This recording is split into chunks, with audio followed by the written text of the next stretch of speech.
right, you guys, podcast time. Chew. It's quieter. Fucking podcasting right now. Chew quieter. And now, to the podcast studio. All right, it is Chew Quieter. We're back again, and as you know, I am Gabe Mercado, and my co-host is Armando Verdugo. And this third guy we have today is a special guest. That's Jeremy Purick from Rock Krawler Suspension. What's going on, Jeremy? Oh, not much, man. I'm not quite sure how special I am today, but physically I'm here. Mentally, it's still dealing with King of the Hammer's lag. Did you get that black lung this year? A little bit. I mean, when we were out there, we were all pretty sick. We've been home for since last Wednesday, so most of it's gone now. All the silt is pretty much out of the lungs, and the weather wasn't bad. We had some rain and stuff like that out there, so it kept the dust to a minimum for sure. Yeah. I heard it was a little cool, not colder, but cooler because of the humidity. No, it was definitely cooler, but still warmer than last year. We had a couple nice days in there. You could be outside working in like sweatpants and a t-shirt for most of the time. It was, not terrible considering, it was a week earlier this year. Yeah. So we'll get into the Hammers a little bit more, but first let's get back, way back into how you got started into all this. You went to Rutgers University where you played football and lacrosse, right? No, I didn't play lacrosse. I picked up lacrosse when I was 38 years old and had nothing to do. I played at Cortland, and I got kicked off that team because I was a party boy and had a lot of fun. And then went to Rutgers, and I actually took school seriously. So, finally graduated, and it did actually really well there. Their College of Engineering was fantastic. So, coming through there was a great time. It's a good school. It's a big school, but it's got a small school feel because every campus is separated. So, you get, the College of Engineering back then, which was pharmacy and medical on the same campus, only had like 8,000 students. So it was a unique opportunity down there. That's almost the size of a community college. Yeah, no, the whole college, I don't even know what their undergrad is now. It's probably $250,000 or more. But, the main campus is in New Brunswick, and that whole area is broken down to like 12 colleges. There's an all-girl college, pretty awesome college, by the way. And then there's, then you got your College of Engineering, Pharmacy, and Medical on one campus, the main general education. Then you've got Livingston College. They break it up to put people where they feel most comfortable. Mm-hmm. And with their academic backgrounds, you put like people in like places. So the engineering is where you went down, and then you got into aerospace, right? No, I actually my first job was nuclear side submarine with Lockheed Martin. Worked there for a little while. Didn't really enjoy it. It's kind of a slow paced deal. A lot of work hours, but very slow paced and environment. Lockheed's more like a country club for the elderly engineering group. A bunch of big thinkers, stuff like that. And I like to get my hands dirty. You're not going to go touch a nuclear reactor cell. You might design it, you might look at it, you might play with it, but you're never going to go touch it, feel it, have a sense of what it really is. So, I left there after like 2 years and, went to a company called Gardenway that was like engineering products for, as a chief engineer, outdoor power products, like, simple things like lawnmowers, other items like that taught me commodity and how to, purchase products and do things. And I always had this on the side, and, it just kind of naturally took its own gravity over time. Wow. That's crazy. My dad worked for Lockheed Martin in Skunk Works. Yep. In Palmdale. I think we've talked about it before. Yeah. On a trail once or twice. Yep. Super. Everything in it in the big picture is a cool thing, but when you're there on the daily and you're really young and you're energetic and you want to go, it's certainly not that environment. Yeah. So I'm assuming you got a little tired of that and you wanted to get your hands super dirty after that, right? And that's when you got into off-road. Yeah, I've always had a passion for off-road. My first vehicle was a Jeep. When I was 15 years old, I went out and bought a CJ5 and then had a CJ7 and, just kept playing in the community. Did some consulting work for some off-road companies while I was in college. I really can't name them, but, just designing some simple parts or doing some simple things for them. And then, I always kept that passion of off-road, whether it be Jeeps or trucks or whatever. I mean, every vehicle can be a toy, to a certain extent.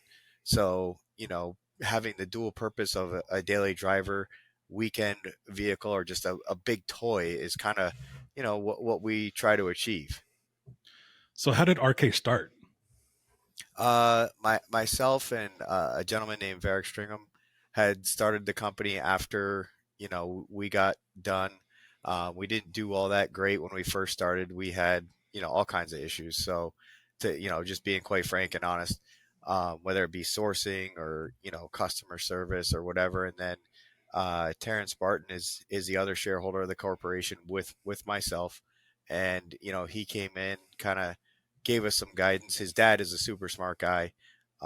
He was the CEO of Doyle Oliver that did, the company itself did, and he was also the president of RPI at the time, at a given time through there, but did fluid separation or gas separation using a centrifugal process and applied it everywhere. He kind of helped us get some guidance on what we were doing and, a real directive for the business. And then since then it was, it's been, a vertical growing path.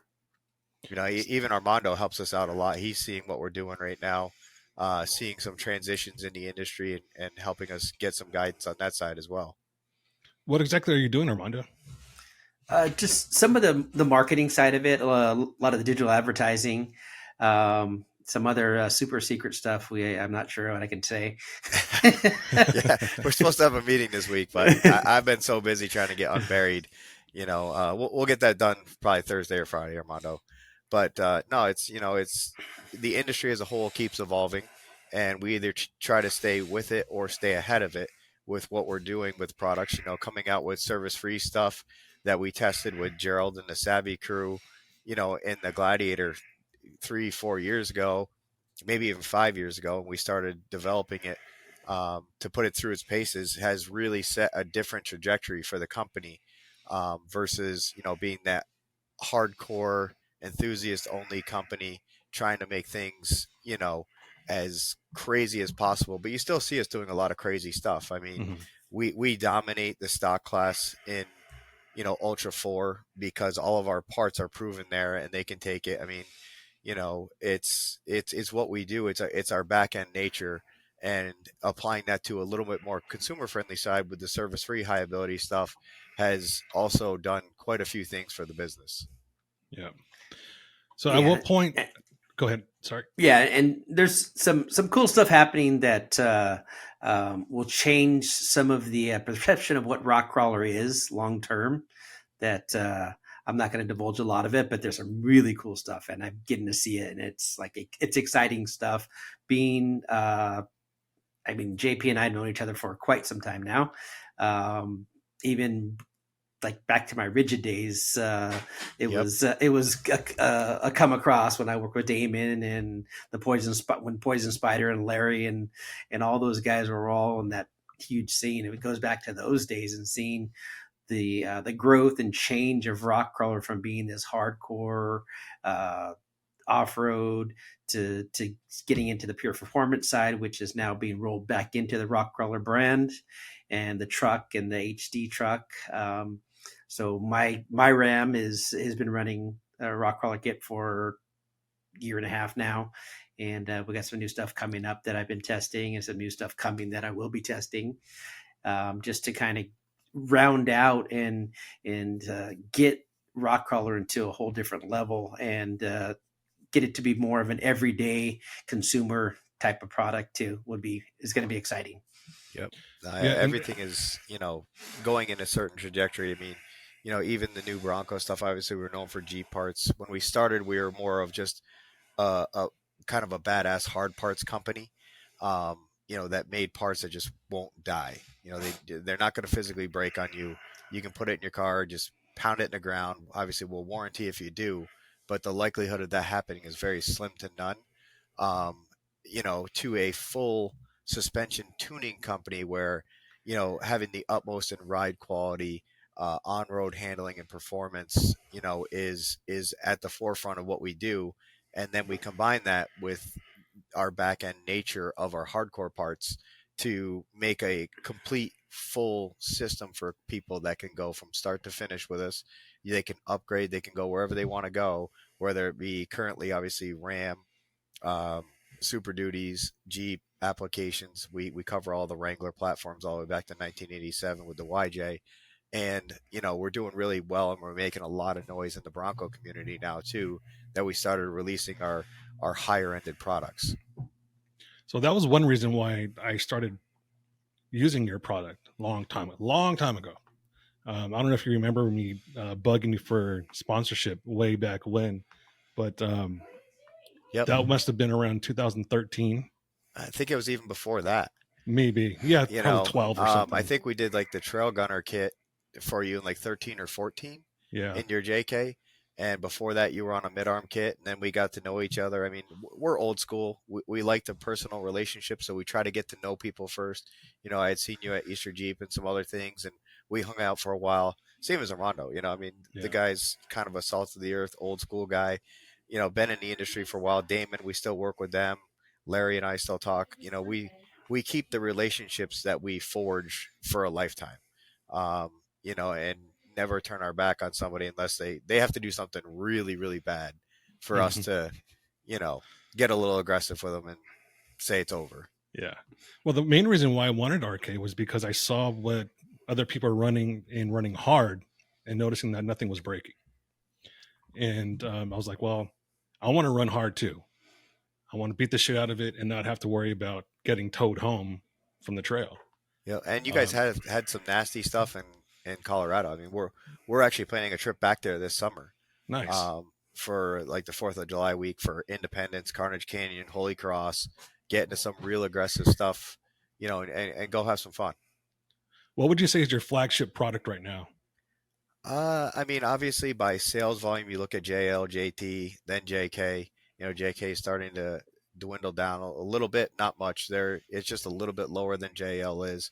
I mean, but my heart is still with TJ, LJ guys.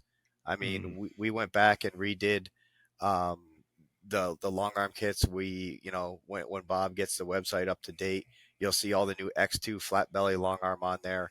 And a lot of people thought we were crazy, but our heart is there. You know what I mean? So it's like, let's bring this to the forefront. Let's update these kits to go with all of our current products so the consumers can keep moving forward with us. And, wheeling a TJ or LJ it's a ton of fun, especially when you go standalone, you do some engine swapping and you do some other stuff. They become a great vehicle for just playing, and you don't have $90,000 wrapped up into it, and going out there and totaling it, like you would with a JL 392. I mean, you're going to put a ton of money into the vehicle to go out there and wheel it hardcore and just destroy it. It's just, it's not practical for the average consumer. And that's who we really try to look out for. Mm-hmm. So I think the other, like you said, you're looking out for the consumer, and part of that is in the installation process. When I was a part of a TJ stretch project, they used RK products, and the process was pretty simple. If you know what you're doing. It's as simple as you can get for a vehicle that you're trying to build to that level, and still not having the failure prone issues of making that compromise of putting in a weak spot for to ease a little bit of installation. Mm-hmm. You've got armor you're dealing with when you do the TJ stretches. You're doing the fuel system, you're the corners. There's quite a bit of extra work. I mean, the TJ I'm building now is called Roots because the TJ is the roots of the company. Full dovetailed rear. Actually I've got the second set of Poison Spider flares that John Grounds gave me for the front. The old ones that were like the ones on Big Daddy, just trying to keep some legacy parts on there, some savvy product. Hopefully, if Chris Corbett's listening, my 42K specs are in the mail. Just a shout out there to Chris to make sure, send them, please. I've only been asking for like 3 years. I mean, if Lauren Healy's, listening, you don't need all the ones you got. You can send them to me. But, just making a fun vehicle, but something that is relatable to the consumer. We're doing junkyard axles on it. We rebuilt in-house the 5.3 LS, full standalones. Very, very simple vehicle that should be just fun. So you've kind of touched on it a little bit. A lot of your testing is done at King of Hammers. You've had quite a number of rigs built for hammers. You've had quite a number of rigs running your products in hammers, including Doug Langford, Diesel. Sergio just recently ran your new build. Yeah. How many builds have you had in hammers, built specifically for hammers? That we've built in-house or in conjunction with Savvy, I think we're into the 8 to 10 range. We started out with the LJ and 4570 that ended up being John Grounds's. He went out and had fun with it, and he kept tweaking it and making it to what it became. And I don't even know where it is now. Then we did 4899. We tried to build we did something really stupid, just a big FU to most people, because we got dared to make a coilover bypass into one shock. And we pulled it off. That car went out and finished King of the Hammers for us. Then I sold it to, Armando knows, I sold it to Bill Schultz up in Washington. And, poor Bill had a lot of, smoke. We had this conversation with Bill a couple weeks ago. He was in pretty deep. Great guy though, fantastic guy. As a matter of fact, we helped him build what is now Twitchy McGee's JL in a stock class, which I forget about, or the original 4655, which Schaefer now owns, was a JK, and I can't remember the gentleman who drove it.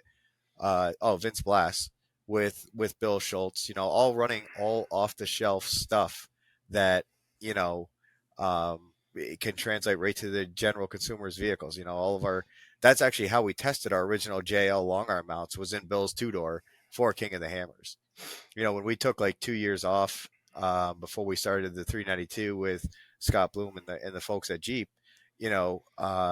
that was the first JL before we released our long arm brackets and our long arm kits, that we were really out aggressively testing how everything welded to the frame and how everything would live in the hardest environment possible. Without naming names, are there any other companies doing what you're doing at Hammers with parts? I mean, you see, you gotta respect John Curry and the guys over there. On the suspension side, there's a lot of guys that run their sway bars or joints and stuff. You'll see a lot of mix and match stuff. We use a lot of the Rock Jock stuff. A lot of axle guys are out there playing too, like obviously Curry Enterprises and Casey and Ray and that whole team. Their heart is in the motorsports side as well. And then you start diving down. Clayton's out there a little bit, and especially in the older cars like the ZJs and stuff that's out there, that's been, refurbished and rehashed and very well proven. But other than that, it just dives off like a rock. I don't want to name any companies that have had very bad luck out there, but there's quite a few that won't complete a lap at King of the Hammers because their stuff just will not hold up. So we talked about Sergio really quick running your car this year, and I think this was because it ran really quick. Yeah. Well, I was supposed to drive the desert loop, right? And then I was going to hand it off to Sergio for the rock loop. I mean, y'all know, maybe you don't. Obviously, I effed up pretty good during the qualifying at 4,400. We jumped on a hot course. My head was just not in the game. I went down in my race suit to go get in the car with Sergio as my co-driver for the desert loop. I forgot my Hans device. I didn't even know where it was. It turns out it was in the Renegade back at camp. But, by then I was just mentally fried. And I just said, forget it. I'm like, Justin Andrews, go grab your shit.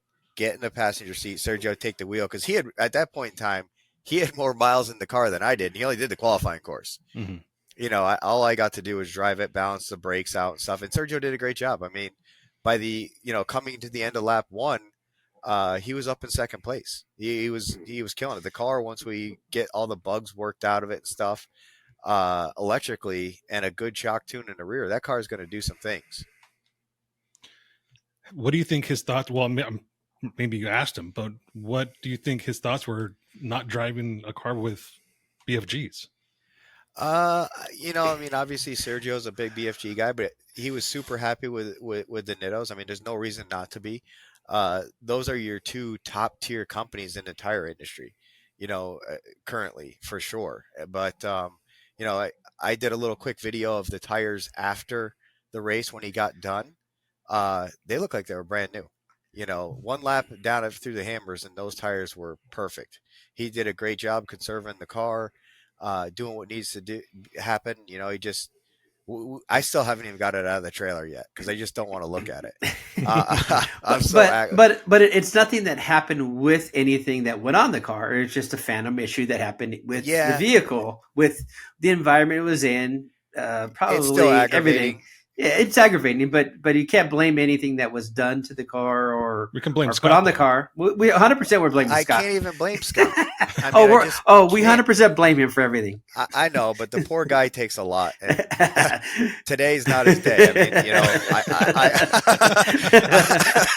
I still got some hammer along if you want some. But I owned the mistake on qualifying and stuff, and we own whatever it is that happened to the car. Electrically, that we have to go through it and figure it out. But all in all, it's a solid. Like, there's absolutely nothing wrong mechanically with that car right now. Yeah. It's absolutely perfect. If we figured it out, and let's say a plug came undone, because there's so much factory electronics in that car that you have to work with to make it still function. Even if like one of the bus connectors or something unlatched, it could be absolutely anything with that car. Yeah, and it can be as dumb as a ground coming loose. Right, 100%. It's a lug on a ground that's sitting on the underside of the firewall. Yep. That just happens to be rattling around. That possibly came loose with the vibration. Could be the stupidest thing that could happen, and that could end everything. I mean, the car, Schaefer's car, I think is 10 years old. I think that thing's held together by welding wire at this point in time. It's duct tape, chewing gum, and zip ties. We built that one, with Gerald and the Savvy team back when we did Jesse Combs' car. They were built as brothers and sisters, and obviously Jesse did well. She won. John's car's got more wins in Ultra 4 than anything you've ever seen, and it's still running OG stuff in it. It's impressive that we can get that car. I mean, we redid the steering for him. He had an issue where he blasted the rock that everybody blasted on qualifying, and it took him out of the race or off the qualifying course. Actually broke the ball stud, a 300M ball stud in one of our steering joints, took the Curry knuckle and just twisted the end of it right over. So we had to do a lot of customization and lake bed fab, but him in that car, he knows how to get it done. Yeah. And I think, I was super proud of everybody there. Obviously, Doug that was his first time out there, so for him to now understand the pace of what it takes to finish that race or do well, I mean, he's going to do some great things at Crandon and some of the short course, because that car is really well natured to short course. We won Crandon with that car first time there, so I don't have to go back now. I'm just like, look, I got that win out of the way. We're done. I want to go on to the desert with some other stuff and keep working on this car with the team at Warren, with Sergio and Brad and Justin Andrews, and get Jeep on top of the box, because if there's going to be a lot of give and take with the Broncos, especially the lead three, that we can, if we get that thing to just be ultra electronic reliable, we can go play some games and have some fun. So it sounds like Sergio's going to run this season with that rig. Yeah, that was the goal. I was committed to driving at the Hammers, but then we have another project that we are going to be working on, which is on our Facebook wall. If somebody goes down and digs it out, they'll see a Gladiator for Long Course Desert. We are retooling actually the old bypasses that you had back in your JK.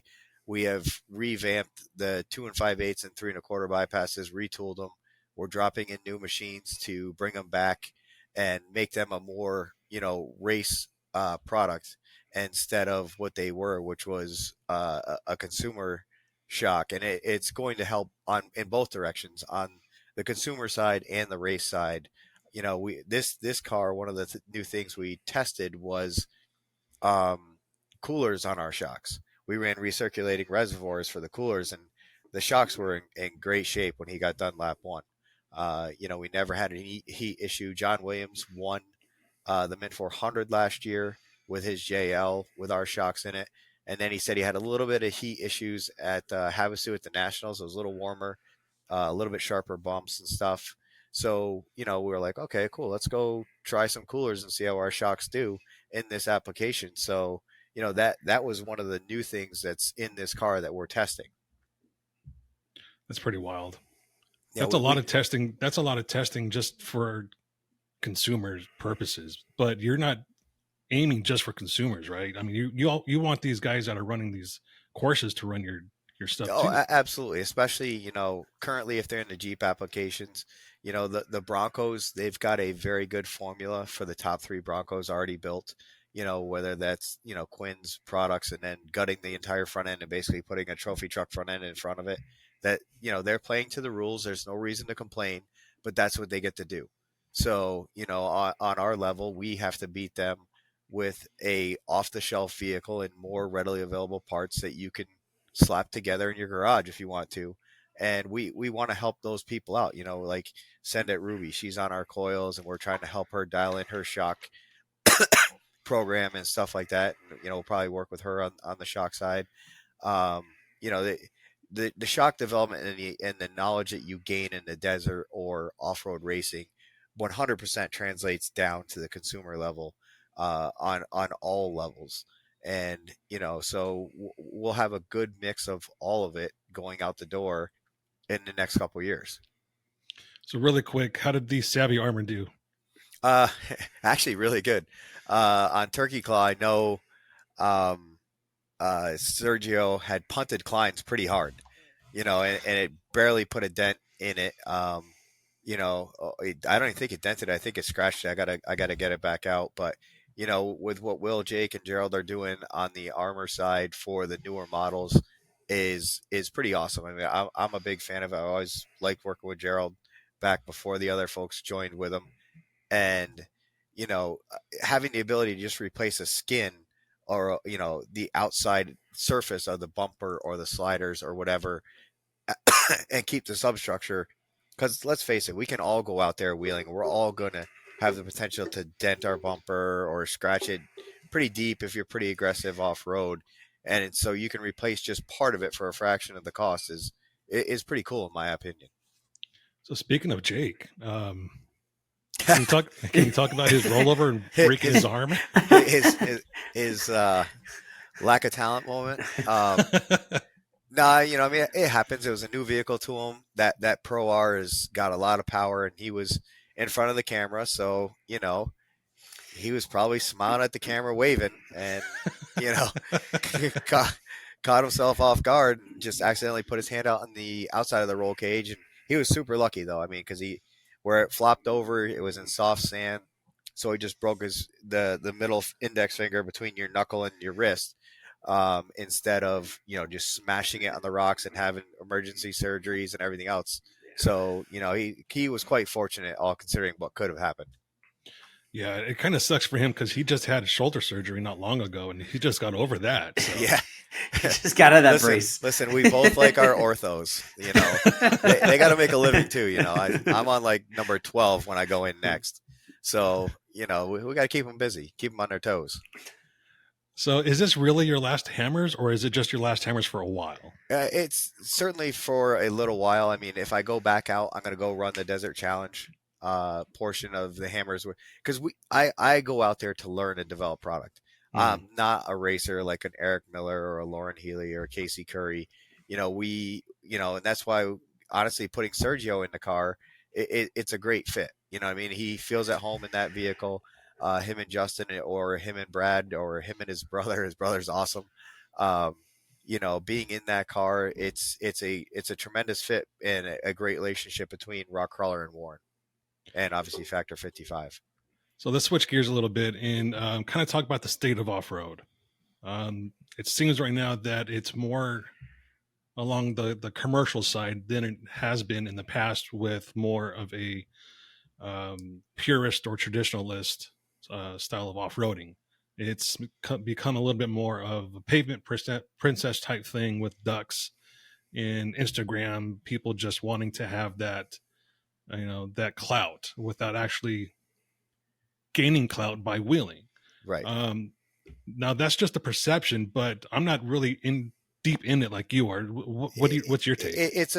Your perception is very close to reality.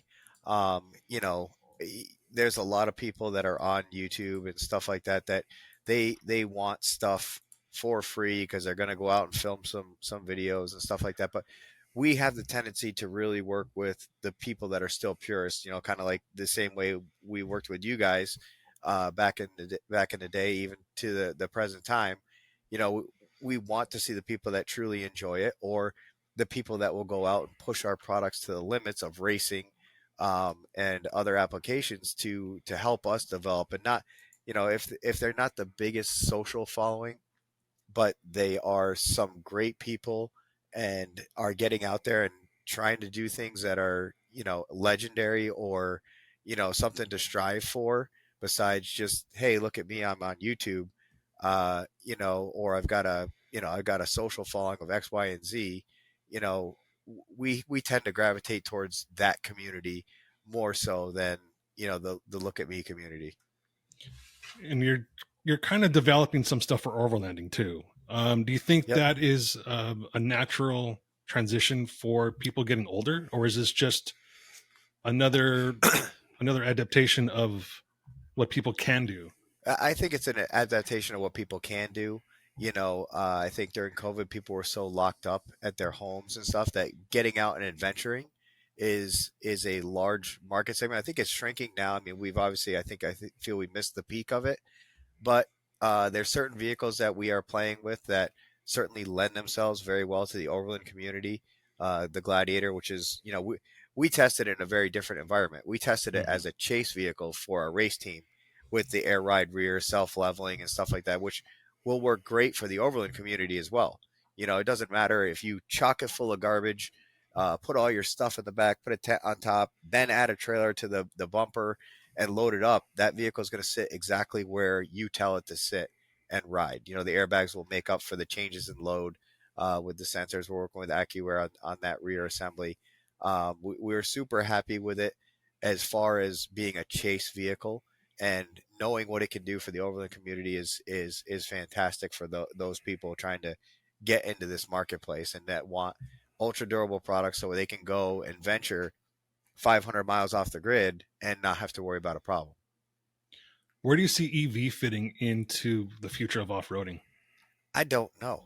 I honestly don't know. I mean, you know, we've owned a 4xe for a little while. Wheeling it was cool in like electric mode, you know, to just be out there and be perfectly silent. I don't know if you've ever jumped out of an airplane, you know, but when you jump out of an airplane, you know, the rush is there for the first like 60 seconds, 90 seconds. And as soon as that chute opens and everything settles in, it is the most peaceful, you know, 10 minutes of your life. You know, you don't hear anything. You just got great views. And, you know, the 4xe kind of brought that sensation out when you're wheeling in ultra quiet mode. But in racing, I mean, there's just so many liabilities with it. You know, if the car catches fire, what's that lithium battery going to do? Who's going to want to go over there and try to put that fire out? You know, there's a ton of issues there that I think are going to, you know, certainly delay EV into racing. With there being more tree huggers and EPA restrictions and more calls for closing trails, how much longer do you think off-road is going to survive?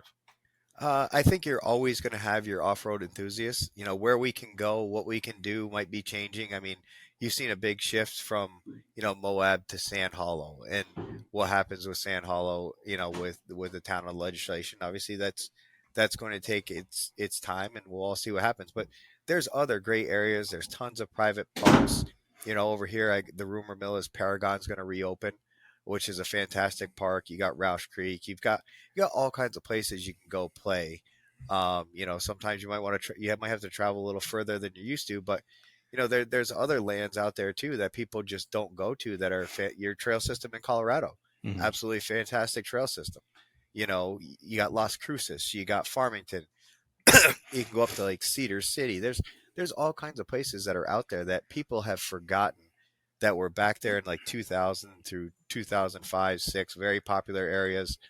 and they've tend to gravitate towards these more popular areas like Moab and Sand Hollow and stuff like that. But I don't see it ever going away. I think at some point there will be a fight back by the people, because if you close all the land and we can't use it, there will be an issue there. It's going to come to a head just like everything else, and then the pendulum swings back, and you see some opening up of lands and other stuff too. It seems like I think we'll see, like, even the shift in Moab this year. I don't think we're going to see as many people out there. No, 100%. It has changed. It's changed from, we go to Moab and you could get a hotel room for $150 a night, and now you're $350 minimum. Right. No, it's pretty ridiculous. And that's why we did the Moab thing. And it can't survive that because people just go, I want to go to Moab because it's a once in a lifetime thing. And then once you've already done it, you've already done it. And you won't go back there. Right. I mean, it's a great, it's got great scenery, great trails, but to, go there every year or twice a year, it gets a little old and stale. Yeah. There's so many other places. So many other places. Just, I mean, for me, being Arizona, Nevada. Yep. You guys got Table Mesa. Table Mesa is a great area. Yeah. I'm 20 minutes from probably 1,000 miles of trails, open trails in Florence Junction. Yeah. So everything out here, you have so much to get through and do to adventure out here all the way up. So it's an easy shift that happens. The problem is people gravitate towards where the events are. Yep. And that's and that's part of the problem, is that everyone makes this homage to EJS every year, and then it gets so crowded, and I go, why did I do that? So I think we'll start to see, and then we see even Trail Heroes starting to become a big boy event after it struggled and grew over the past. Yeah, Rich is doing a great job with that event, and he's making growing that. Larger than life. The concerts he does and everything he's doing there is pretty impressive for such a small group to do it, and he's built that thing in 8 to 9 years to what it is today. He's doing a fantastic job. Yeah, and the nice behind it is the city's supporting it. The city is growing with it. So there's hotels, there's locations to stay, there's more things to do outside.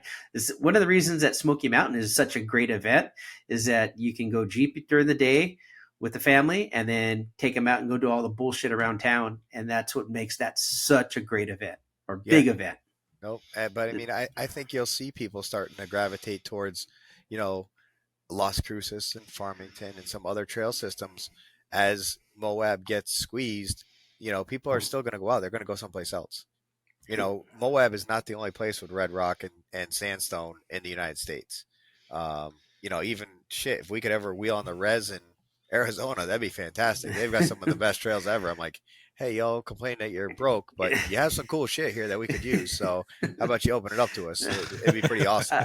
There's some good stuff even around there, like Canyon de Chelly and all that, and all that area up there. We can get into red rocks and not be on a res and see stuff that no one ever really sees. Yeah, 100%. I just don't see it ever going away. I mean, I don't want to give away some of my secret spots, but Gabe, you were on one of them. Mm-hmm. That we don't talk about very often. And, that place is amazing, unless you're getting eaten by bears, then it's a bad day. But, that trail system and what they have there is fantastic, and I don't see that going away because Sierra Trek uses it. Other big named events continue to use it. So it's going to be there for quite some time. Yeah. So do you anticipate Rock Krawler getting away from Moab and maybe transitioning more towards going to Trail Hero? This year, I mean, I know we're or for going EGS, to, I should say, not necessarily Moab. We'll do some stuff at EGS. We're still going to do the kickoff party and some other things with it. This year being a very early year for Moab, it's very weather dependent. It could be very cold. So the Moab thing, we started it during COVID because nobody was doing anything. And, we just wanted to get out and go wheel and have some fun with friends and bring people along to see it and do what they want to do. So, we brought it back for this year. It's already sold out. It's, looking like it's going to be a great event. and the goal of that event though is to take it different places to have different experiences. If we want to go to Wolf Caves, we want to do some wheeling in Texas, let's go to Texas. We want to go to Farmington, we want to go to Las Cruces, or Colorado. Let's move around the country and show people that, hey, you can have a great time, and there's tons and tons of places for these events to go. So speaking of Moab, the first time we went, my favorite moment is this moment here. Hopefully it's not my daughter. Gerald? It is. Do not be a chicken shit. This cute little firecracker is Riggs. Of course, it's Brinks. Yeah. She loves to see Riggs take the center line on Rocker Knocker.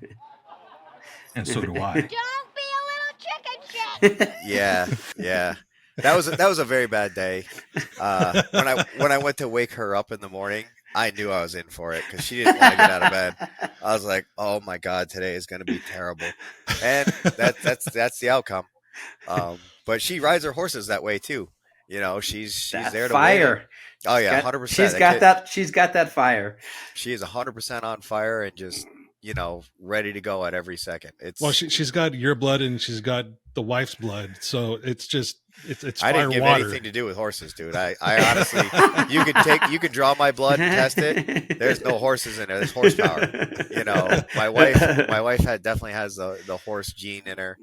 She was a barrel racer before, and Brinkley was doing some English lessons just to learn some riding etiquette and stuff, and then just absolutely fell in love with barrel racing. She just, she likes that ultra aggressive, just go at it and do her thing.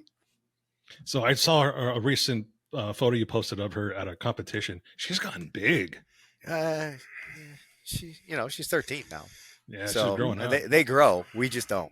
Yeah. So Well, that was the last time. That was the last time I saw her. So I mean, back Yeah. then, She's not 5 anymore. yeah. I think she was like 6 or 7 there, and Cece was like 9. So and those two are still great friends. They get to see each other maybe twice a year, and when they do, it's they have a good time. They're inseparable. Yeah, it's a unique bond those two have. They're both into horses, and do what they do. So it's great to watch them grow up together. She has a ton of friends that are around the country and not just in our local area because of what she does. So back to Moab. That's going on this year in May. You Yep. spread the word. It's not really technically it's not advertised, but you're just spreading the word, right? Yeah, and a lot of that is because we're kind of limited on what we can do with permitting for Grand County for that time of the year. The goal was to, and we're super thankful for the Fairfield and Marriott to open up their doors to us, give us super discounted rates for the consumers so they can come out and enjoy it, and not, like Armando was saying, not spend $400 a night just to sleep. Mhm. It seems like it's unfair. The bulk of our community is really your median income guys. Yeah, there's some rich players and there's some poor dudes out there, but trying to cater to people so they can afford to come out and enjoy what we're doing. And this year we've got some different stuff too. It's not just about trail rides. We're going to go whitewater rafting. We're going to go do some other things that Moab has to offer. So, if it ever gets closed down to wheeling, people came out and they got to see everything it had to offer. But I don't think it'll ever get completely closed down to wheeling. I think that would hurt the town so much, especially the local businesses, that they'll fight back at some point. And I'm sure some of them are, but not all of them are standing up right now saying, hey, this doesn't work. It should be super interesting to see what happens when that big resort goes up at the beginning of Sand Flats. Because if they close off Sand Flats, you lose Hell's Revenge, you lose Fins and Things, you lose some other legendary trails, and that's going to put a hurt on that town. It seems like it's the new residents there that are having the battle with the businesses, really. It definitely, it's the transients that moved in that have the money that only want to go there for 2 weeks of the year, or the investment groups that own the properties that are there to rent them out to VRBO or whatever, that are certainly causing all the issues or the bulk of the majority of the issues that you see, and a lot of them are ex-California residents. They're coming out there, they're, not to say California is a bad state, but it's got some good and bad things about it. Same as New York. We're upstate, so we're secluded from a lot of the bad things in New York. But those people that want to go out there, and yes, they probably have more money than everybody else is in the town, and they can do what they want to do. They also have more influence with their capital to influence, lawmakers and people, and the BLM and everybody else kind of listens to them. I mean, not to deter from this, but I mean, you look at what Dave Cole's doing at King of the Hammers. The fact that that event is going on and the BLM allows it in California and welcomes it, It's crazy. that's pretty amazing. Yeah. It was super crowded this year, a little bit different in Hammertown than past years, but that was probably more weather related than anything else. With the rain, Hammertown was pretty much a sloppy shit show. So nobody really wanted to go down in there, especially early. So everybody was camping out like where we usually kind of stay secluded. It was crowded, so, but the fact that is continuing to go on and he makes it what it is, it's super impressive. And, California's got a lot of desert racing too, with MDR and everybody else. It's very weird how it's kind of broken up between a bunch of different groups and who likes the off-road community and who doesn't. Well, it's not even necessarily the off-road community anymore, because now I think there's residents trying to get Laguna Seca shut down, which is absolutely mind-blowing. We build houses on a race course, and we're mad because there's a race course here. Right. Yeah, that's like saying they're going to build houses on a golf course, but we don't want you to golf out there. We just want to look at the green grass. I mean, keep watering it, mowing it, and pay for all the beautification, but don't let anyone have a ball to hit near us. Yeah, and the same thing happened in Colorado with Bandimere Speedway. Really? They had to close it down after I think it was open for 50 something plus years. They had to shut down because the new development with the people that are new there are pissed off that there's so much noise. Well, it's like, duh, you moved in next to a fucking NHRA racetrack. Right. What do you think's going to happen? Yeah. And someone probably moved there because of that track, but they obviously didn't win the fight of, what the area was with some of the other people. And, that's kind of what's going on all over the U.S. Mm-hmm. Well, even at Red Rocks, which is just up the mountain a little bit from Bandimere, they have a curfew now, I think. They have to stop playing music at a certain time because the bass is just reflecting off of those rocks and spreading to the community, but also the traffic coming off of that mountain is just horrendous. And I guess inside that city, it's just in Morrison, it's just crazy. Yeah, I mean, and obviously there are families that live up there. We do the same thing at like SPAC, which is Saratoga Performing Arts Center. They'll get 50 to 100,000 people there, but they have a curfew on noise because it is in a small community. You don't want to keep people up till 1, 2 in the morning because of an event. So there is a little bit of give and take there, but at least it's still open. Same with Red Rocks. They're still allowing concerts, and that's such a historical venue. I don't see that ever closing either. Yeah. We touched on it just very, very quickly, and I know you don't want to give too much away about it, but we did a trip to California together. Yeah. And our first landing spot was the Rubicon. It was a great fucking time, if you ask me. And that's where we kind of got this idea of the Moab. I mean, obviously you were at the first one, and then Rubidice, go run the Rubicon and Fordyce back to back, do 2 extremely challenging trails, but get out there and camp and experience what's going on, to hit different areas. That was my first time on the Rubicon, believe it or not, and my first time on Fordyce. Fordyce was amazing. You guys made that such a fun trip. I mean, just the entire group of people that we had in the camaraderie, even with Cooper's big ass, and we had to tow him up every trail. It was, just when you look back at it, that was one of those historical moments in your lifetime that, it's going to be hard to duplicate or top. What would you do different if you did that same experience? I'd run through the Rubicon in one day, get it out of the way. Run over to Fordyce and spend probably 3 days on the trail. Break it, not try to rush through it as much, and enjoy the scenery and everything else that the Fordyce had to offer. Because I thought it just blew the Rubicon away in all fashions. The scenery is by far, I think, better than the Rubicon. Yeah, 100%. And the trails the trails are more challenging. Everything about Fordyce is like the Rubicon times 10. Yeah. I mean, when every other obstacle is named Winch Hill, Yeah. you know it's going to be a good time. And we went through a lot of winches that day because Cooper's truck and Cooper, weigh probably 12,000 pounds. So, The hero. yeah, we don't need another hero, Coop. But no, that was just absolutely amazing time. I would love to do that again with you guys and just, think about how lucky we got with all the forest fires that were all around us. And we had Laura telling us from air traffic control where they were so we could kind of navigate our way around the trail system and miss the forest fires and everything else. But the sky was orange every night and orange in the morning. It was pretty, not only were we lucky, but pretty amazing to see. I'll tell you what I would do different. I would take my pistol with me this time. You think? You were like a bear taco stuck in a zip-up tent. It's called a burrito. Yeah. And that's the other thing. I probably would take a tent this time and not a hammock because that's just bad. Yeah, you got a little cozy with me that night after that happened. Yeah. Wait. Wasn't there a gunshot through a tent that trip? Yeah, I don't think it was through a tent. I don't know where he was shooting. I thought there was a hole in the tent. I thought there's a hole. I heard there's a hole in a tent somewhere. Maybe Jared put a hole in his tent. I don't know. I mean, he definitely was just popping rounds off for. I have no idea why. It's a black bear. It wasn't that bad, but it was enough to get my. It was enough to get. My you were the first thing it thought of.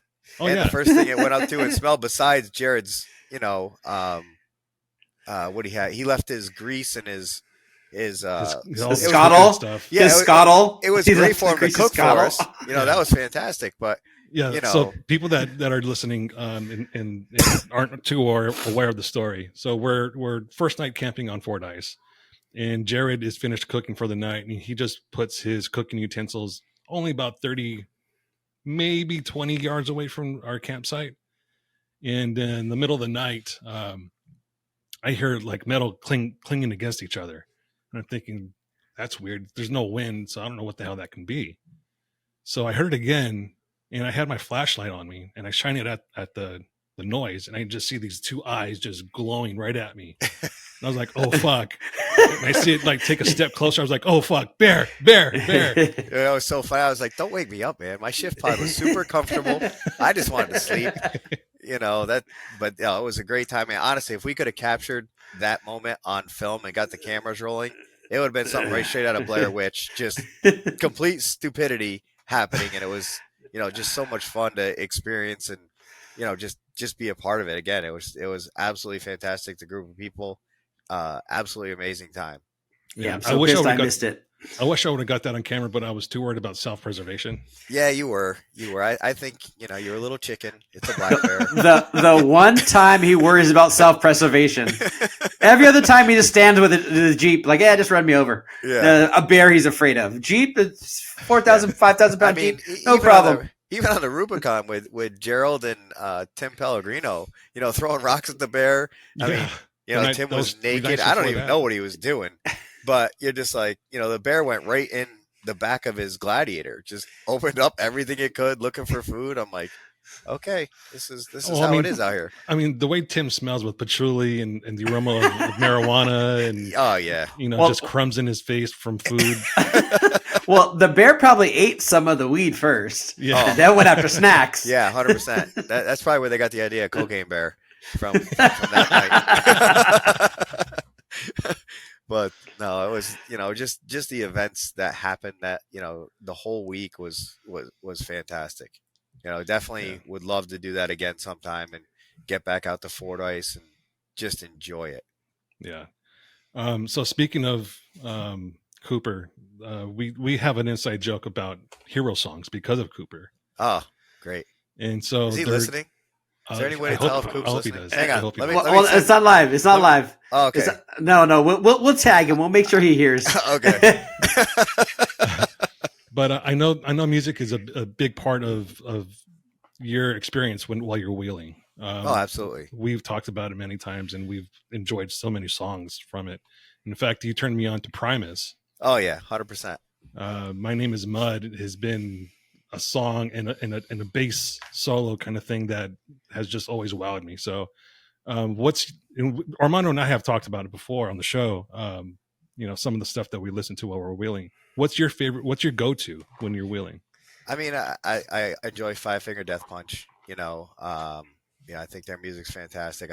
I listen to System of a Down. That kind of genre, AC/DC. It depends on what mood I'm in. I mean, if I'm having a bad day, I'll listen to Richmond, North of Richmond, and just start saying it's a damn shame. Just it is what it is. We played that one over and over again, building that JL for the race car. It's a damn shame. Just so many things. I mean, hell, you didn't even know Uncle Tom's Cabin was a song. No. When we drove by it, I'm like, hold on. I'm like, stop. This is a song. Y'all, 7 Mary 3. Yeah. Let's go. No, it wasn't 7 Mary 3. Who the hell was that?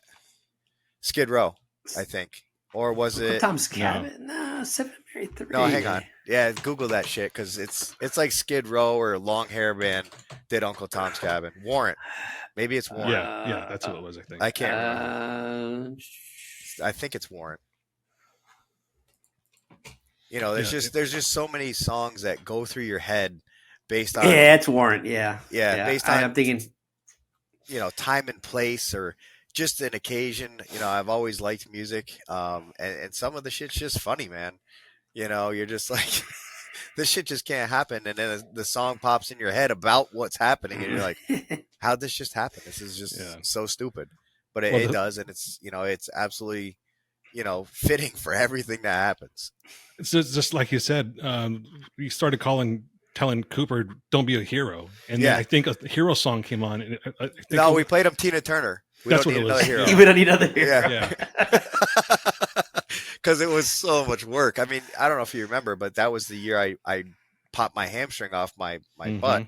So I was kind of really down and, scheduled for another surgery and trying to get him through there. I mean, we all humped, Adam Kaiser, all those guys, that was a lot of work to get that thing out of there. A lot of rocks were stacked. Oh yeah, 100%. I mean, I rebuilt this whole front end for maybe 10 minutes. Took the Dynatrack hubs apart, made it to a dry flanges, and we got another 100 feet out of it, and then it just let loose. So there was so much time on that day. I mean, you remember? I think we crashed in your room that night, right? Yeah, we couldn't get in a hotel room. Couldn't get a room when we got back. So we're like, all right, Gabe, we're paying for your room tonight. And guess what? We're all staying in here. I think there were people in the bathroom. There were 6 or 7 of us in one room. Oh, 100%. I didn't even take a shower, dude. I hit the floor. I didn't care. I was just done. I had a flight the next morning. Remember, it was like I had to leave at 4, and then we got to the hotel at 2. Yeah. So I took a little cat nap, and then the alarm went off, and you guys were just sound asleep still. Oh, dude, we were done. I mean, I'm sure you were done too. That was just such a long day, but it was fun and pretty epic, and how things transpired and what happened when you look back at it. It's like running King of the Hammers. It's like, just certain things are gonna happen either that week or that day that you hate at that moment, but you look back at it and you're like, that was definitely worth it. Yeah. It was worth the struggle. It was worth everything that happened to just have it happen and be there in that moment. It's weird how that happens to me a lot when we're wheeling and I'm filming stuff. Well, were you with Meehan that time when he died? No, I'm not out there about staying in the cold all night. No, that's not my thing. But it does. It happens, and there's great stories that come out of it. Camaraderie or whatever, and you just experience it. And it's something you can talk about for a lifetime. And you learn a lot about the people that are around you too. Right. No, because A, you learn if they're trustworthy. B, you learn that they're a brother, and then C, you realize that even though you want to kill them because they pissed you off for half a second, they're still your brother. Cooper's a big way to kill. You're gonna need a bigger gun. We're gonna need a lot more bears. We're gonna need a lot more bears for that one. He's a pretty big dude. He's a big fellow. Yeah. I noticed he's wearing glasses now, so he might not be able to see so well. So we might have that so going for us. We gotta knock the glasses off first. They're pretty thick too. I was like, damn, Coop. Maybe he can see that rock from now on. Maybe. I just want to put some tires on it. No. Well, the funny thing was he already cleared the obstacle, and he circled back around and wanted to take a different line. Yeah. And that's when he had broke. I think that was on Windshield 1 or something, or Committed 1. One of the very first real obstacles. It was the start of day 2, right after It was actually right at the early exit. Okay. At the early exit, you can shoot Yeah, I can't over remember if across that's like the river. Winch Hill 1 or what that little section was, but yeah. And boy, did that make that day long. Yeah. You know, we were having a great time. Our pace was perfect, and then it wasn't. Yeah. It was still a But, good time, though. you know, everybody on that trip, you know, I appreciate being there. And, you know, everybody that was there was, you know, certainly a great group of people to have. You know, some of them had their kids. Adam had his kids. And, you know, so it was, you know, Eric Mullenberg was there with JKL and, you know, just a super good group of people out on that trail. So if anyone wants to see this document, it's on Kingdom Crawl Season 3.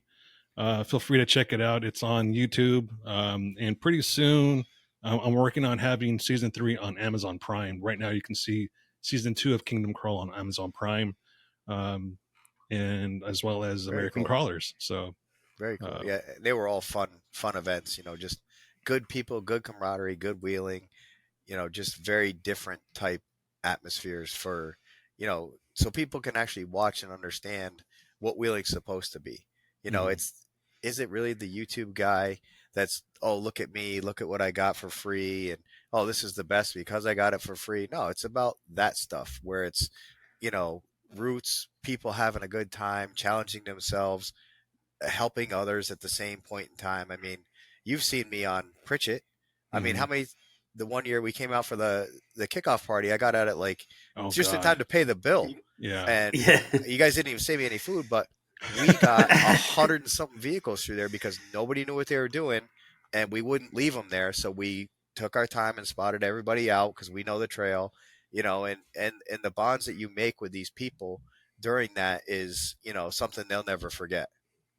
That's one reason why I produced Kingdom Crawl the way I did, was because there was so many YouTubers just having a camera on them and then themselves and talking about, you know, look at me, listen to me, watch me do this, watch me do that. There wasn't enough camaraderie being shown throughout YouTube. There wasn't enough true experiences, what it's really like to go out and wheeling with your friends. And that's what I wanted to capture. Yeah, you know, and you definitely keyed in on a different marketplace. I mean, you know, obviously, you know, we still work with Kevin and Brittany, and you know, I know your feelings on them, and you know, they work really hard at what they do, you know, and you know, theirs is a little bit different model than what yours is, but you know, you even see like the guys like Lauren Healy or Casey Curry and all these guys, they've become much more focused on them because people want to see that, and that's what they need to continue their relationships with their sponsors too. Yeah. You know, there is a big give and take there, especially when it becomes the professional athlete side of things versus, you know, just the people honestly who have quite frankly never done a thing in their lives other than get some free parts, and they got some YouTube channel developed, and you know, it's disheartening because you know better than to watch it. But some people are pretty green and growing up, and they're tuning into it, you know, to a point where, you know, that is their gospel. And, you know, until you prove them wrong, you know, which is what we kind of did on, you know, your Kingdom Crawl events and things of that nature that were very different oriented than that me-centric community. Yeah. It's not just about making your Jeep perfect and then, oh, look at me go over this little obstacle and hey, ta-da. Right. No, it's the adventure. It's the heartbreak. It's the not making up the object and everyone laughing at you because you're not making it. It's broken parts. It's broken pieces. It's laying a Jeep with 32 miles on its side. Like all of that. Shit just happens. I mean, and you take it and move on. And it doesn't have to kill the adventure. It just becomes part of the story. Yep, right. 100%. It's all part, you know. If you look at Steven Ranella and Meat Eater, and you watch him on his hunts, every hunt is not always successful. But he tells a story about the hunt and the struggles with the hunt and how he can maybe do better on the next one when he's in that area. So the story shouldn't always be peaches and cream and rainbows and unicorns. I think you do have to have a story arc, to Yeah, make it's- to make certain things interesting, more Right. interesting. And keep it real. Yeah, humility and failure are part of daily life. Right. Show 100%. it. Why hide it? Let's show it. I've broke Let's the go- internet 3 times. And, one of them, Armando was talking about, flopped a brand new JK on, what was it, double whammy or something? Yeah. Something Double I've done, whammy. something I've done a million times in my life, and I just caught it wrong, and it was over. Or and just last year at King of the Hammers, qualifying, we were the only stock class car to go and actually drive Chocolate Thunder. I almost rolled it twice getting it through there, but then this year, you do something really stupid. Huh? It bicycled. Yeah, a couple times. It's okay. It's okay. At least I don't fall off like our president. But anyway. Hey, wait a minute. Only 3? No, there was another time too. What about? I'm getting to this year. There was a ram on its side in the sand. Yeah, I have wrecked a lot of cars, all in the name of fun. That year I tore my other bicep off my arm racing the Arctic Cat when I wadded that thing up. Or you let us loose in the desert. Listen, we're not desert people. It's exciting. It's fun. So I flopped the let's SEMA go ram. fast. Yeah, let's go fast and have some fun. Weren't you And spotlighted obviously- also humping parts back to the car, and then at some point someone had to take over? Oh yeah, Eric. Yeah, he got the glory. Yeah. He carried it the last 250 feet. I mean, let's think about this. Eric Miller, probably back then, I think he's 37, 38 now. So he was 35. Great dude. Love the guy to death. What he's doing and what he stands for. Was driving the 392 the first year. And, we got to first place, but our comms were so bad. We were having trouble with comms because some of us were on, subtones and some of us weren't. So we couldn't always hear. They were telling us we were in the lead by like 20, 30 minutes. We thought we were behind. So he was pushing and took a line to kind of gain a little bit of time, which, I was saying go a different way, but it is what it is. Brakes and axle shaft over, on our entrance to Jackhammer. And, I looked across the lake bed. I'm like, well, I can see it. They have parts. We made a phone call. We had cell service there. So he's like, well, you're working out more than me. Go run. I'm like, dude, I'm 48 years old. Why am I running across the desert? And so, I ran across the desert, got there. Jim from Dynatrack and Gerald and those guys, they were great. They got us a spare shaft. It was a complete shaft assembly. So, and Adam was out there that year. So I started running back, and dude, Eric could have parked at the bottom of the hill. Let's be honest. The car could have went downhill with no problem. And I wouldn't have to run that last 400 or 500 yards straight up a sand hill. And dude, I was gassed. By the time I got there, I was done.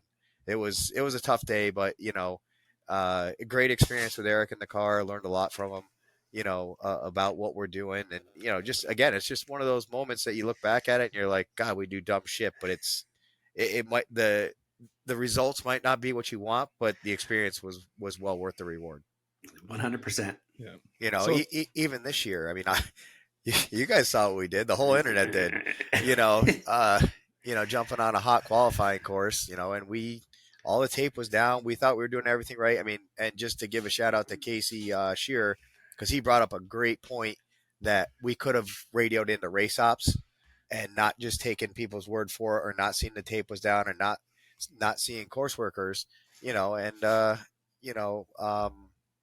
Randy drove into the back of my Razor with Man Mountain driving. I mean, he turns a double seat Razor into a single seater. I don't know if you saw how big he was in that thing, but I was like, damn. He's a big dude, great guy, super good heart. We all took it. I immediately took blame for it. Hey man, this is my fault. That's not his fault. It's not anybody's fault. Went and apologized to Dave and Randy right there in front of the crowd. You got to own the good and the bad. Mm-hmm. All right, we're almost out of time, so I'm going to ask you 2 more questions, and give me 1-word answers on these. Okay. Travis Goldstein, do you miss him? Love the kid. He's grown up a lot. I mean, it's more than 1 word. I don't know how I'd sum that up in 1 word, but no, super, super good. It's great to see him evolve. Yeah. If I had to describe it with 1 word, I'd say maturing. Definitely. Yeah. Yeah, he's a good dude. Like I told you just before we started recording, I reached out to him because I needed to buy a new computer and trying to get some advice from him, and he took his time with me, even though I'm pretty retarded when it comes to a lot of the computer build stuff. So Yeah, no, willing to help I've out always anybody. appreciated him. You know, certainly has grown up a lot since I met him a long time ago. Definitely. All right, question 2. What's been your favorite trail to run during Hammers? Hang on, full of hate. Really? Yeah, the traditional trails are great, but there's some out there that are going to catch you by surprise sometimes. And when Jason and I were in 4899, they kind of blocked off a certain section of trail because somebody had a bad rollover, and it was an interesting day, a great day. We got a good finish that year. So, but full of hate's one of my favorites. I mean, Dave does a good job of mixing up the courses. Crowbar, if you want another one I don't like, is out in the middle of nowhere and a long ways to go to get in a bottleneck to turn around and come back. I'd rather have a bottleneck at Turkey Claw or something close that you can either recover from or get it out of the way early. There was a year where he had us drive out probably 50 miles to Crowbar, and we ran into a big bottleneck there because when you're in the either 45 class or stock class, we try to keep our products relatable to our targeted marketplace. You're not going to get there first. Mm-hmm. So you have the tendency to run into those bottlenecks more and more on race day, especially in EOC. How's Cougar Buttes? Because on just looking at it on the feed, it looks fun. Just because there's a lot of undulations and things you can almost make up your own trail. It's a very unique area, very unique landscape. It's not super hard, especially the way they put the race cars through there. You can get through a bunch of different lines pretty easy. That's why you don't typically see a bottleneck there. But a nice little challenging section, and you just got done running 40 miles at a desert to go through Cougar Buttes to turn around and come back. So it's kind of sometimes that is the first rock section that you will hit, based on how he does the course layout, based on how BLM allows him or permits him to land. It's interesting. Might have to take a trip one of these years out there and organize an event just to honestly, film you go in. So everybody goes out there for like Thanksgiving, and then it gets pretty crowded as you approach Christmas. But I like it in like middle to late October, but before Halloween, when everybody still starts going out there. It's a little warmer, highs in the 80s, lows in the 50s at night, but not humid. It makes for great wheeling, but you do have to be ready for some body damage, which a lot of the JL community, certainly the JT community, is not about. Yeah. There's some hardcore guys, but that's a very small segment of the community. But that time of the year out there is absolutely amazing. The stars, it's not crowded. You pretty much have the entire lake bed to yourself. It doesn't get any better than that, in my opinion. It's kind of like Memorial Day in Moab. The weather is perfect. The town is not crowded. And there's a lot of other things that you can do that people can experience that would normally be there for, let's say, an Easter Jeep Safari, and be locked in the trails, be locked in the gridlock, having to sign up for 1 or 2 trails a day. It's free reign, man. Go have fun. All right. So speaking of Jeeps, is your JK still around? Yeah, it's living in Florida now. Oh, okay. I sold it just before I bought the house. It was about 95% complete. We bought the house, and I needed the extra cash for 100%. Different stuff. I had to put up a fence. You guys had a big lifestyle change too, from Colorado to Tennessee, and start a different lifestyle. It's certainly understandable. Yeah, and I bought a lot of guns. I see that. I've got my fair share. They're fun toys too. Yeah. There's no guns here. They all got lost in a boating accident over here. A boating accident in Phoenix in the desert. Okay. Yeah. Okay, I believe that. They fell in the pool, and the pool just gobbled them up. Get the skimmer out. But listen, we've covered a lot, and I appreciate your time. Anything else you want to say about Rock Krawler before we go? No, I mean, I'm super appreciative of the community, you guys, everybody we've met, all of our customers. The group is a great group of people. We might not be the biggest, but we always try to be in that top 3 category of everything that we play with. whether it be Jeep, Ram, Super Duty, or whatever. So, we're always going to challenge ourselves to be there and be in that mix and in that fold of discussion. And, the people we're super thankful for, I mean, and the relationships that have come out of owning this business with other business owners or other people that work for other companies or whatever have been absolutely fantastic. It's been a, 20 something year ride. That's been nothing I ever thought it would be possible. I've had fun, being with you on a lot of these runs for about a little over 10 years of these rides. And one of these days I'm going to get back out there with you. I know I'm taking some time off right now, but I'll be back. Sense. I mean, we all do. I mean, I'm going to take some time off from KOH. I'm a little burnt out on that event, especially with the results from the last 2 years are disheartening. When I tore my bicep off my arm trying to help the other guy the year before, that is what it is. That's part of who we are. It's our nature to go help, but it happens, man. And then you come back and you get rejuvenated and, you enjoy it even more. We'd love to have you come out to, Colorado when we're wheeling this summer and just hit some of those trails that used to be your home. Yep. Stuff I haven't done in 20 years. It's going to be a great event. Yeah. I'll look forward to it. Just a fun time, relaxing, not a competition. Hey, let's go try stuff. Let's go do stuff. Let's have fun. Yeah. And no dick size competition shit either. It's just guys that are guys poking fun at each other just because they're friends. Oh, 100%. I'll bring Brinkley. She'll keep Gerald in line. Oh, shit. Her mouth has improved now that she's 13. Not for the better, though. She can go. I'm like, oh, my God, kid. There's no filter on that one. All right. Well, guys, I appreciate you guys as well. I mean, we've all had a long relationship, in the off-road community and as friends and everything else that's happened in this crazy thing we call life. And it's been fun. Yeah, definitely. Absolutely. Definitely been fun. All right, folks. There's more fun to have though. We're not dead yet. Oh no, I'm not dying yet. Just dead inside. I had a couple more years yet before I die. Still plenty of time to do something stupid. Yeah, I'm gonna die doing something stupid. So Me too. It's gonna be awesome. All right, everyone.